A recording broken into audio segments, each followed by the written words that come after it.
C'est toujours avec beaucoup de plaisir, j'espère que vous allez très bien. Aujourd'hui, nous allons faire vite puisqu'il n'y a pas beaucoup de temps. Nous allons poursuivre avec les analyses graphiques. Dans la précédente vidéo, nous avons vu des opportunités concernant la livre sterling face au dollar américain et l'euro face au dollar américain. Et également dans la précédente vidéo, je vous ai fait part de cette analyse sur l'indice du dollar. Et dans la dernière vidéo, je vous ai donné les explications nécessaires concernant l'indice du dollar et concernant les spéculations de l'euro USD et de la GBP USD, de la manière dont l'indice du dollar peut influencer l'euro USD ou la livre sterling face au dollar américain tout simplement. Alors, dans cette vidéo, vous pouvez constater que, voilà, j'avais dit dans la précédente vidéo que aussi longtemps que la tendance sera baissière, nous n'allons rien à craindre sur l'euro USD. L'euro USD sera haussier. Voilà. Mais force de constater que le marché a décidé d'inverser la tendance. Du moins, c'est ce que je constate. Voilà. Nous étions pour un scénario baissier et le marché a bien et bien cassé la zone d'action pour entrer dans une tendance baissière. Mais qu'est-ce que nous constatons aujourd'hui? Nous pouvons constater que le marché a dessiné une figure de retournement. Si vous le voyez clairement ici, c'est une figure de retournement. Et le marché est rentré dans la zone autrefois cassée, dans la zone autrefois support au prix. Maintenant, le marché est venu, voilà, comme vous pouvez le constater, n'évolue plus en baisse, mais a décidé donc de nous fausser compagnie et donc du coup de dessiner une figure de retournement et de rentrer dans la zone autrefois cassée. Donc, ce qui, voilà, influence grandement l'euro USD. Voilà, le marché a présenté sur l'indice de dollar une figure de retournement et voilà, sur cette belle opportunité de l'euro USD, nous avons ici à notre prise de position, pour ceux qui sont positionnés bien sûr, vous pouvez constater que moi je ne me suis pas positionné, mais nous pouvons constater un retournement de tendance ici. Le marché a dessiné un double creux également ici à ce niveau. Raison pour laquelle la précédente vidéo, je vous l'avais fait vous parlant de l'indice du dollar peut grandement et comment l'indice du dollar peut grandement influencer les paires de devises contenant le dollar. En l'occurrence, voilà l'euro USD. Donc, ça, c'est le graphique de l'indice du dollar. Voilà, nous attendons un scénario baissier. Si vous avez suivi ma précédente vidéo, j'avais décrit que aussi longtemps que le marché sera baissier, aussi longtemps que le marché aura un parcours baissier sur l'indice du dollar, quant à l'euro USD sera toujours, bien sûr, prometteur dans un scénario acheteur. L'euro USD sera prometteur dans un scénario acheteur. Mais force est de constater que si nous revenons encore une fois sur le graphique de l'eau, de l'indice du dollar nous dessine un retournement de marché ici que nous pouvons constater. Voilà, ici à ce niveau. Et l'euro USD nous présente également un retournement ici. Mais s'il y a une personne qui s'est positionnée sur l'euro USD, là, bon, moi, qu'est-ce que je peux te dire? Je peux te dire tout simplement que c'est le trading, voilà, le trading, il y a des pertes dedans, mais de garder ton stop loss intact, de ne pas se faire avoir par tes émotions pour couper le trade volontairement, car le marché peut toutefois venir heurter, comme nous le constatons, la ligne de coup, notre zone d'action comme cela, venir toutefois heurter ici et dessiner, voilà, un scénario acheteur encore plus tard. Et donc, le marché vient ici, il heurte en ce moment. En ce moment, nous avons plein de doji ici. Voilà, ce qui exprime clairement l'indécision des acheteurs et des vendeurs. Et le marché peut toutefois décider d'inverser cette tendance, d'inverser, voilà, ce retournement en question et de poursuivre à nouveau la tendance haussière. Parce que voilà, c'était une belle opportunité quand même sur l'euro USD. Donc, regardez par vous-même, c'était une belle opportunité sur l'euro USD. Regardez par vous-même. Ma connaissance bug un peu, mais je pense que ça va aller. C'était quand même une très belle opportunité sur l'euro USD. Voilà ce que ça donne aujourd'hui. Donc, voilà. Vous voyez un peu. Donc, toutefois, le marché peut décider de retourner, d'inverser ce retournement, ce double creux en allant à la hausse ou bien complète le double creux en allant vers le bas, à la baisse tout simplement. Et voilà, dans les deux cas, ce qui se passera, le marché en décidera.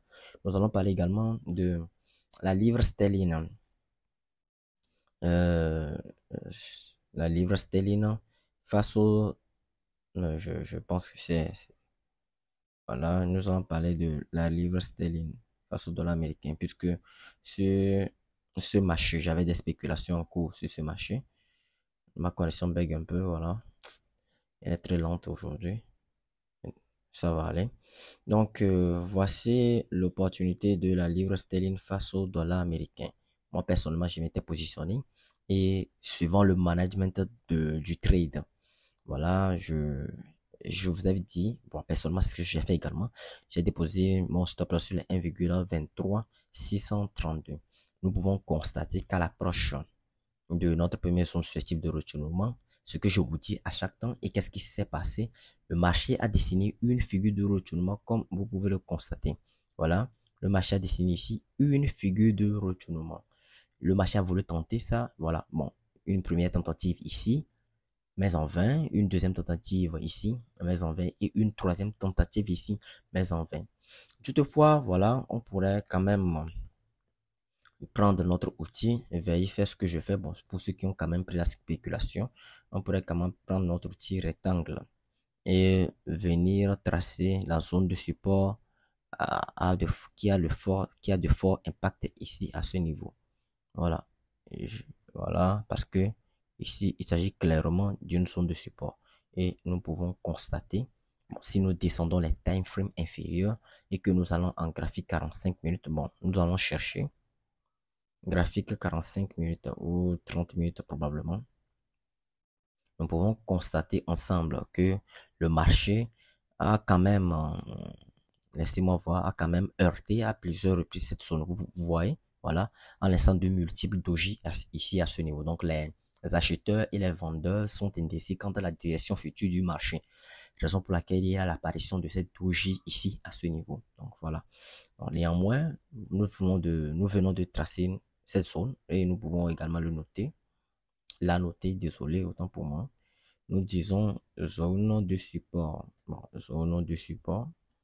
Et il s'agit quand même d'une spéculation de swing trading. N'oubliez pas que sur ma chaîne, moi, je ne vous présente que des spéculations de swing trading. Bon, du coup, voilà, c'est un peu ça.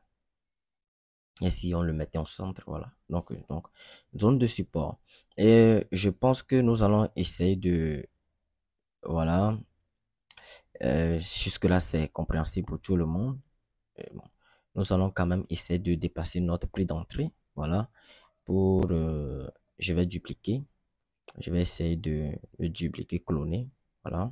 Nous allons déplacer notre stop loss. Pas le prix d'entrée, désolé. Donc, nous dépassons notre stop légèrement. Nous le mettons en bas ici. Voilà. Euh, légèrement, nous le mettons en bas ici. Je pense que c'est sur les prix de, voilà. Sur les prix de 1,23915. Sur les prix de, laissez-moi voir, 1,23915. Voilà. Nous le mettons en bas tout simplement. Donc, je pense que ce serait bon. Donc, ça serait le stop loss des 1,23915. Ça serait le stop loss actuel. Avant la fin de cette vidéo, si vous me suivez jusqu'à la fin, je vais vous présenter une opportunité que j'ai décidé sur le CHF. Voilà, donc du coup, c'est un peu ça. Pour le management des trades, voilà, nous dépassons le stop loss maintenant sur la livre sterling et nous le mettons sur les 1,23915. Voilà, nous les mettons sur 1,23915. Très bien, donc et nous restons, voilà, maintenant spectateurs sur